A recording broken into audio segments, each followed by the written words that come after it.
যাও, ইঁদুরকে ধরার চেষ্টা করো।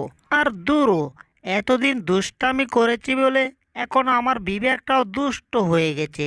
আমার বিবেকের কথা আমার মানলে চলবে না। আমি এখন ভালো হয়ে গেছি।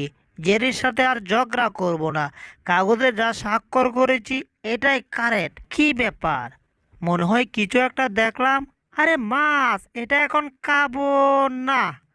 এই মাছটা যদি খেয়ে ফেলি, এটা যদি জেরির হয়ে থাকে, তাহলে তো এটা আমার খাওয়া ঠিক হবে না। শপথ ভঙ্গ করা যাবে না। এখানে থাকলে জিহ্বা টানে যে কোনো সময় মাছটা আমি খেয়ে ফেলতে পারি। তার চেয়ে এটাই ভালো, এখান থেকে তাড়াতাড়ি আমি চলে যাই। আমার বিবেকটা আবার একটা কথা বলেছিল, সামনে যদি নতুন কোনো কিছু দেখি তাহলে দৌড়ে পালাতে। কারণ সেই নতুন কিছু আমার বড় ধরনের বিপদ হয়ে আসতে পারে। কি রে, মনে হচ্ছে কিছু একটা দেখলাম। সর্বনাশ, এটাও তো নতুন কিছু। হায় হায়, এটা আমার বিপদ হয়ে আসবে। তাড়াতাড়ি আমার এখান থেকে পালাতে হবে। শপথ ভঙ্গ করতে পারবো না। এই জন্য বাড়ি থেকে আমি অনেক দূরে চলে আসছি।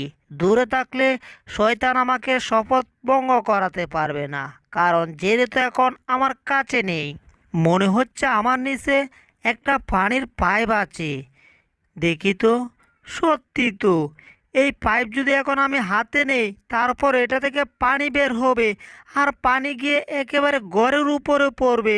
আর তখন শপথ ভঙ্গ হয়ে যাবে, এখান থেকেও পালাতে হবে।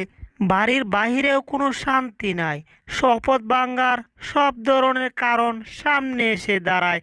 এজন্য এখন আবার বাড়িতে চলে আসছি। আমার ভীষণ ভয় করছে, কারণ যে কোনো সময় শপথ ভেঙে যেতে পারে।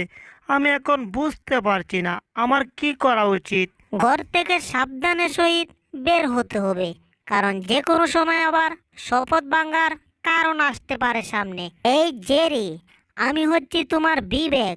তোমাকে একটি কথা বলি, তোমার সামনে নতুন কিছু পড়বে, আর সেটা হুবহুব তোমার সাথে মিলে যাবে। আর যদি মিলে যায় তাহলে সেখান থেকেই পালাবে, তা না হলে বিপদে পড়বে। কি ব্যাপার? আমার শরীরটা কেমন জানি করছে। আর আমাকে বলছে, জেরিকে ধর, জেরিকে ধর। এভাবে চলতে থাকলে তো যে কোনো সময় জেরিকে ধরতে পারি। এই জেরি, আমি তোমাকে কি বলছি তুমি কি বুঝতে পারছো না?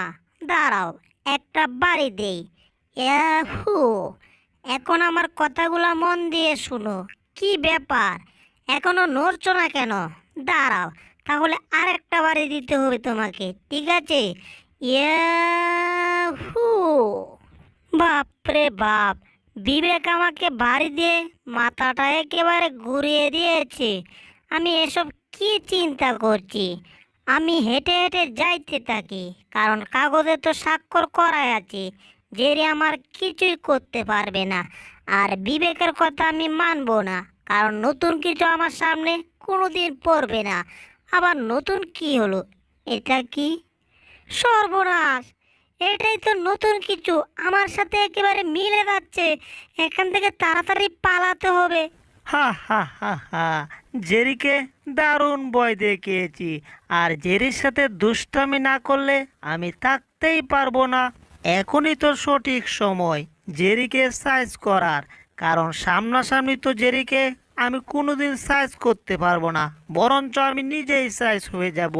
আহ, কি সুন্দর পাথর দিয়ে একটা বিস্কিট কালার বিস্কিট বানিয়েছি। জেরি ভাববে এটা বিস্কিট, আর মুখে দেবে